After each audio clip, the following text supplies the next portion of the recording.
Bismillahirrahmanirrahim. Assalamualaikum warahmatullahi wabarakatuh. Kaifa halukum jami'an? Atamanna nakum bisihati wal afiyah. Alhamdulillahirabbil alamin. Kita dapat bertemu kembali dalam pembelajaran ilmu haswat. Pada kesempatan kali ini, saya Fatimah Nur Asifah dengan NIM F.2211229 akan mempresentasikan mengenai jeda dalam pengantar ilmu aswat. Selamat menyaksikan. Baik, pembahasan pertama kita yaitu adalah pengertian jeda. Apa sih pengertian jeda? Menurut Kamus Besar Bahasa Indonesia, jeda adalah waktu berhenti sebentar di antara dua kegiatan. Jeda adalah perhentian yang menandai batas terminal intonasi kalimat. Sedangkan sendi adalah peralihan dari satu bunyi ke bunyi yang lain dengan terdapat perhentian sejenak. Ini ada beberapa penamaan lain terhadap topik pembahasan ini seperti dikemukakan oleh peneliti ilmu bunyi seperti intikola atau perpindahan atau fasil, pemisah, dan saktah, diam sebentar. Disebut fasil atau saktah karena untuk menunjukkan bahwasannya mufasil, jeda, merupakan bagian dari diamnya suara di dalam ucapan. Disebut intikola, perpindahan, karena untuk menunjukkan bahwa jeda merupakan bagian dari diamnya suara di dalam ucapan dalam satu waktu yang sama. Jadi, jeda atau kesenyapan itu terjadi di antara dua bentuk linguistik, baik antar kalimat, antar frase, antar kata, antar morfem, maupun antar fonem. Jeda di antara dua linguistik yang lebih tinggi tatarannya. Jeda antar kalimat lebih lama kesenyapannya dibanding dengan jeda antar frase. Jeda antar frase lebih lama juga bila dibanding dengan jeda antar kata. Begitu juga dan seterusnya, menurut Masnur Mulich pada tahun 2014. Pembahasan yang kedua yaitu ada jenis-jenis jeda. Jeda ada yang bersifat tertutup dan juga ada yang bersifat terbuka. Oleh karena itu, jeda terbagi menjadi dua bagian. Yang pertama yaitu jeda yang bersifat terkunci atau tertutup. Nah, jeda yang bersifat tertutup ini yaitu terletak antara potongan masuknya kalimat dan menunjukkan bunyi yang tertulis dengan ditandai tanda strip atau seperti kataba, kitabun, maktabun, atau cukup dengan memberikan spasi di antara potongan kalimat tersebut dengan tidak ada ciri. Jadi, jeda ini itu bersifat tertutup. Seperti kataba atau misalkan di kata kataba ini ada kata strip, ka strip, ta strip, dan juga ba strip, di kataba. Kedua yaitu ada jeda yang bersifat terbuka. Oke, jeda yang bersifat terbuka ini adalah jeda yang terletak di antara kalimat, ungkapan, atau jumlah yang ditandai dengan tanda plus.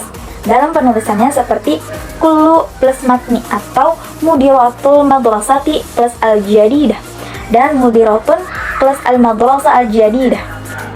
Kemudian di dalam jeda yaitu ada macam-macam jeda. Yang pertama yaitu ada jeda final. Jeda final ini artinya perhentian di akhir kalimat dan menandai intonasi berakhir. Kemudian yang kedua adalah jeda non final. Jeda non final ini yaitu perhentian di tengah-tengah kalimat yang menandai frase tertentu. Baik, kemudian di sini ada jeda dapat dibedakan atas 4 jenis jeda atau sendi sebagai berikut, dikutip pada Samsuri 1970. Yang pertama, yaitu ada sendi tambah, yakni jeda yang berada di antara dua suku kata. Ukuran panjang sendi tambah ini adalah kurang dari satu fonem. Misalnya, sukron, kemudian laisa, kemudian ada afwan. Yang kedua yaitu ada sendi tunggal yang biasanya ditandai oleh garis miring, satu garis miring. Jeda yang berada di antara dua kata dalam frasa. Ukuran panjangnya dari sendi tunggal ini adalah satu fonem. Misalnya yaitu fil jami'ah ilal baiti min masjidi. Kemudian yang ketiga yaitu ada sendi rangkap yang ditandai dua garis miring, yakni jeda yang berada di antara dua fungsi unsur kausa atau kalimat, di antara fi'il dan juga fa'il. Misalnya Umi zahaba ila suruki, kemudian Ahmad lam ya'ti. Yang keempat yaitu ada kepang rangkap, sendi kepang rangkap yang biasanya ditandai dalam bentuk pagar, yakni jeda yang berada sebelum dan sesudah tuturan sebagai tanda diawali dan diakhiri tuturan. Sendi kepang rangkap ini yang berposisi di akhir tuturan biasanya disertai nada turun dan juga nada naik. Sini bagaimana sih pandangan fonologi prosodi terhadap jeda ini?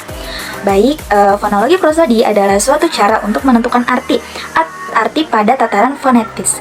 Fonologi prosodi ini tersebut terdiri dari satuan-satuan fonematis berupa unsur-unsur segimental, yakni konsonan, vokal, sedangkan satuan prosodi berupa ciri-ciri atau sifat struktur yang lebih panjang daripada suatu segmen tunggal. Hal ini dikarenakan jeda merupakan salah satu bunyi suprasegmental. Fonologi prosodi membahas tentang bunyi segmental yang pada pokok-pokok prosodinya diungkap mengenai bunyi suprasegmental terutama pada jeda. Selanjutnya yaitu ada jeda dalam bahasa Arab tulis.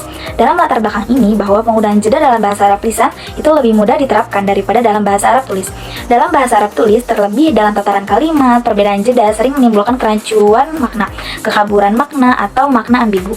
Untuk mengkaji penggunaan jeda dalam bahasa Arab tulis, perlu dikaji terlebih dahulu mengenai tanda baca. Tanda baca merupakan bunyi suprasegmental dalam bahasa lisan.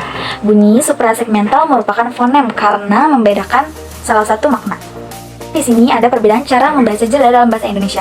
Jeda ini lebih fungsional dibanding dengan suprasegmental yang lain. Perhatikan perbedaan jeda pada kalimat berikut. Yang pertama, anak pejabat yang nakal itu telah di meja hijaukan. Yang kedua yaitu anak pejabat yang nakal itu telah di meja hijaukan.